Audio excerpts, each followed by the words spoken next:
Министрите за финансии и економија, како и премиерот Ковачевски, најавија увоз на работна сила, односно дека Македонија најверојатно ќе посегне кон увоз на работници од некои блискоазиски земји.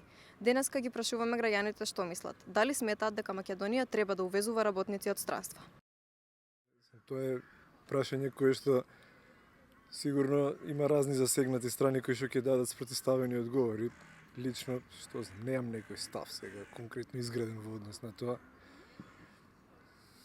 Мислите дека нема доволно работници во Македонија, па Не да нема, мислам дека како прво тоа се користи како некој вид средство за да се влијае на пазарот или на вредноста на трудот, меѓутоа што да кажам, можеби и тоа легитимно се треба да се размисли, да се подлабока анализа треба да се направи за тоа, затоа што трудот како и секоја друга да речам стока во некои рамки на пазарот подлежи на разни влијанија и тука има разни интереси. Сега етичкиот момент тука си дава некоја своја димензија. Не е ова прашање кое што може така едноставно да се одговори, мислам, со една реченица. Па мислам дека не треба да се увезува. Мислам дека треба постоечката работна сила се задржи овдека у Македонија. Па ако нема, зашто да не? Мислите дека нема доволно работници во нашата држава? Па сега ја не сум баш толку меродавен да знам точно дали има или нема, а ако нема, зашто да не? Треба. Ако има потреба, да, ама нашите идат надвор. Мислам дека не. Прво нашите да ги задржиме тука.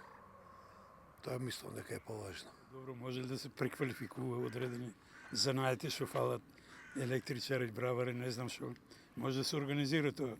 Општеството може да направи напори да ги преквалификува за 2, 3, 5 месеци. Ке се научи да заварува, да поправа фрижидери, струи, Сметате дека не треба да увезуваат, туку треба да се доквалификува нашата работа? Треба да се успособи на што имаме. За да не... Јас летно време имам викендица на Преспанско езеро, машина фрижидер ми откаже. Треба да имам битол или Охрид, да барам мајстор да ми замене некој ситно делче. А тоа не е во ред. Во ред се нема електричар, нема бравар, нема машина да ти поправи за перење или фрижидер или не знам што. Јас имам две деца во Германија. И сега не живеат порано таму, него работа од мрак до мрак, квалификувани се, високо квалификувани со образование сите можни. Меѓутоа, во однос на живеачката тука, една пристојна плата, е тука подобро. Најмногу, мислам дека општеството што има сите резерви да се искористат, а сега ќе донесуваме од Пакистан, од Бангладеш, од не знам каде, не знам колку е продуктивно. Кажете што мислите, дали треба да се увезува работна сила во Македонија? Зашто да не? Сметате дека има доволно работници или нема? Кај нас ли? Да. Да, ама не сакаат да работат. Професор, најпрво ви благодариме за одвоеното време. Владата најави увоз на работна сила, се споменуваа неколку земји кои што не се од Европа. Каков е вашиот став по ова прашање? Дали треба да се увезуваат работници од странство? Па прашањето е помалку дури би рекол и како тема и како проблем веќе ироничен и парадоксален. Ние до пред некоја година имавме проблеми нели со невработеност и се уште имаме релативно над европскиот просек процент на невработеност. Меѓутоа тоа што ни се случува со огромна брзина на пазарот на трудот е што нашето население е старее од една страна, значи немаме природен прираст на наталитетот, а од друга страна пак имаме голем одлив на работна сила, не само на млади, туку и на од сите генерации повозрастни луѓе кои што се во последната декада од својот работен век, да речам, пред пензионирање 10 години, 5 години пред пензионирање, заминуваат од Македонија и причините се различни, но одговорот на прашањето дали ќе треба да увезуваме работна сила ако продолжат овие тенденции, веројатно ќе се соочиме со тој проблем.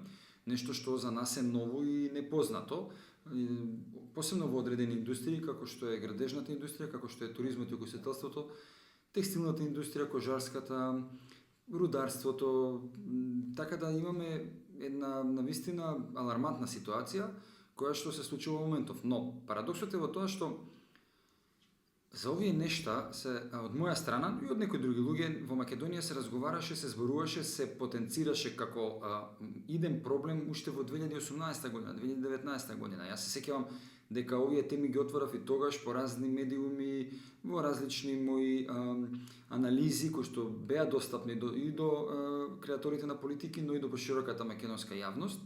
И очигледно дека како мои согледувања не беа тогаш сватени сериозно, за да денеска веќе се соочуваме со изјави од типот дека од далечно азиските земји ќе увезуваме работна сила. Видете,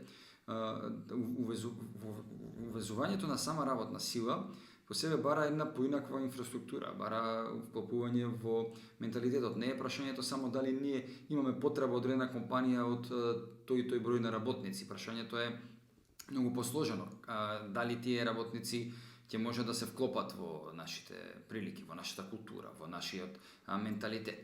Но како и да е, тоа е крајот на проблемот. Почетокот на проблемот е, ако ние продолжиме со овој начин на функционирање како што функционираме до сега, не само што економски одиме надоле, туку се доведува во прашање веќе и демографскиот статус во Македонија. Ние не сме ниту Кина, ниту Индија, ниту Пакистан, кои што имаат милиони жители, милиарда и повеќе од милиарда, се смета дека има Кина, веќе и Индија, така да бидеме извозници на работна сила. Нас ни е стратешки приоритет, национален приоритет, нашите граѓани да остануваат во Македонија, овде да го наоѓаат своето економско остојување и да бидат тие кои што ќе бидат креаторите на економското милје во Македонија.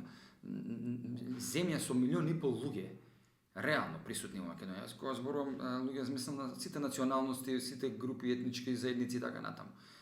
Во такви околности, навистина имаме, би рекол, една алармантна национална дилема или проблем со кој што се соочуваме. Ова што сега не излегува на површина дека не недостасуваат работници во одредени индустрии е само, би рекол, површината од сантата на ледот, кој што некој ја виде уште претходно, меѓутоа други не сакаат да слушаат. Но генерално проблемот е многу подлабок.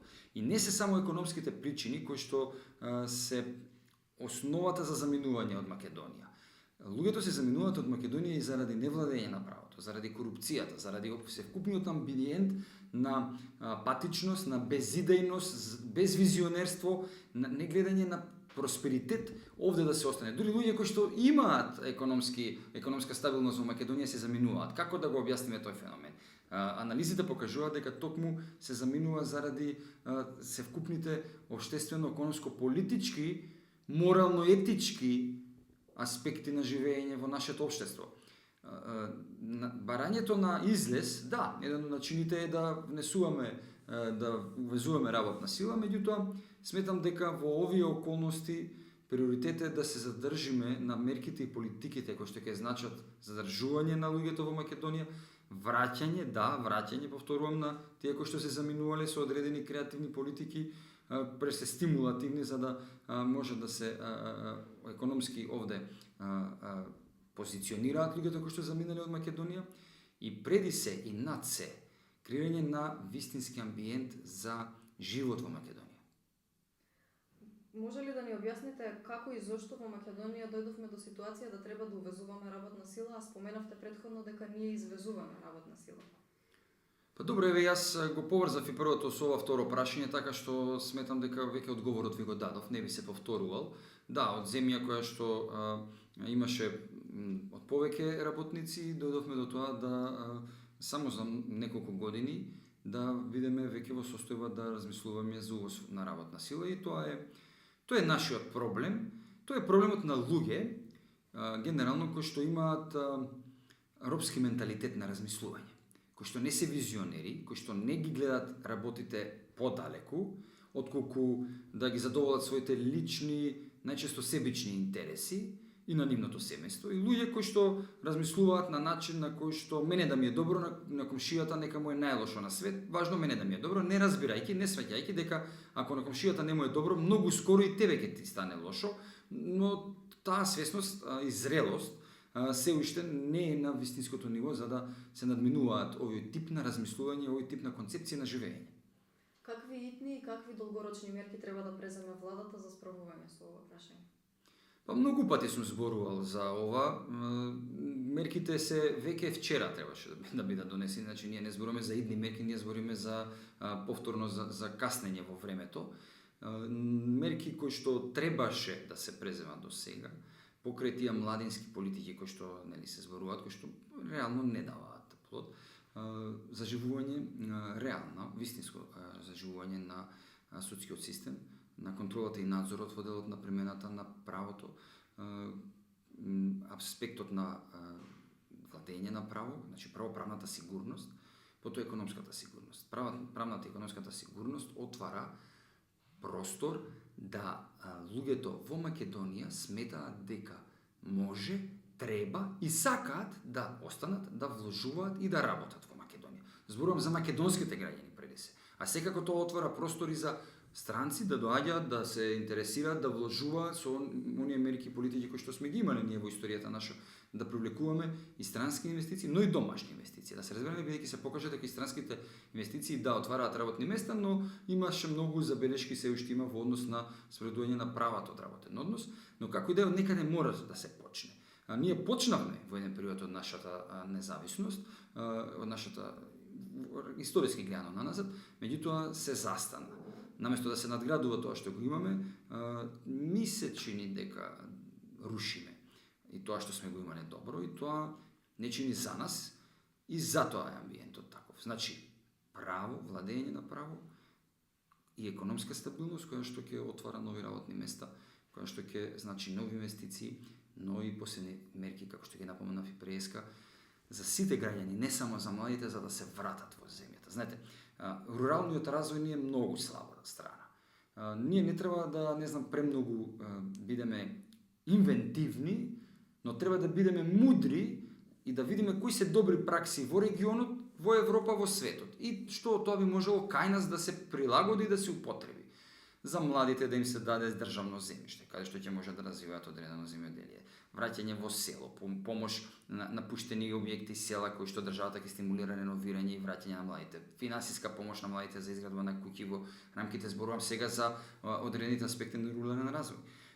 Што значи тоа рурален развој? Кога кажеме ние, видете, Македонија се поминува уздуш и попреку за 2,5 часа и покрај нели патишата кои што не се во најдобрата. Да спомнеме за Овча поле.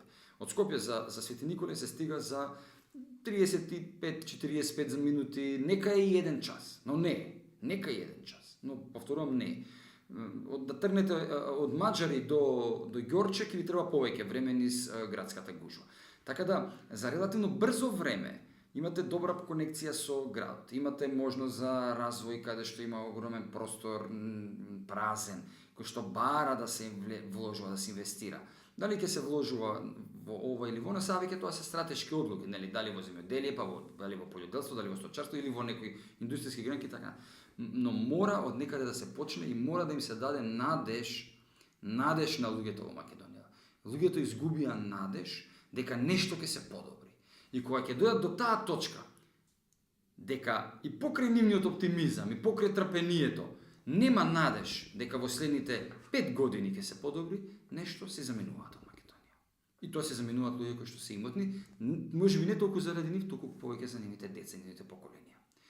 Тоа нас не е проблем, ние мора да дадеме надеж, но реална, вистинска надеж на луѓето, тоа се дава со работа со вистински политики и во правото, пред се во правото сега, па во економијата, затоа што во економијата се обидуваме преку економската политика да ги решаваме существените правно-политички проблеми, што знае да биде добро, меѓутоа недоволно во наши услови, затоа што менталитетот наш не дозволува тие економски политики на реален вистински начин да бидат двигател на една политичка кохезија во државата. И тоа ни е предизвик и проблем. Мораме да се занимаваме малку и повеќе со владењето на правото и со политичкиот систем. Вашето мислење, да ни го кажете, каква ќе биде ситуацијата со пазарот на труд во Македонија за 5 години од сега, например, доколку не се преземат конкретни мерки за подобрување на сегашната ситуација? Видете, ќе има парадокс затоа што невработеноста во одредена смисла ќе опаѓа токму заради иселувањето, токму заради демографските трендови на старење на населението, за одење во пензија и така натаму, од една страна. И тоа веќе се случува, јас тоа го најавив уште пред месец-два во одредено интервју и еве статистиката од месец март го покажува тој тренд дека малку по малку невработеност опаѓа, од друга страна, реално, ако немаме вистински политики, ќе го бараме најбрзото можно излезно решение, а тоа ајде да внесеме работници мигранти од надвор. Мислам дека стратешки погрешна е таа одлука во македонски контекст, ако ги имате во предвид оние параметри или тези, хипотези кои што ги поставив на почетокот од интервјуто. Но, како и да е, ако не се интервенира на овој или иној начин, мислам дека 5 години се многу. Би рекол за 3 години дека, па и помалку, ќе имаме буквално колапс на системот, економски пред се, кој што силно ќе рефлектира во политичката стабилност на државата и тоа ќе предизвика одредена радикализација и одредени поинакви идеи за организирање на државата, кои што ќе се базираат на економски параметри, значи, нели, истокот и западот, југот и северот, нели, зависи кој како ќе ги поставува тие тези. Граѓаните се двоумат, но експертите се децидни. Наместо да увезуваме работна сила од странски земји, ние треба да ја доквалификуваме нашата работна сила и да обезбедиме најпрво владење на правото, а потоа и добра економија.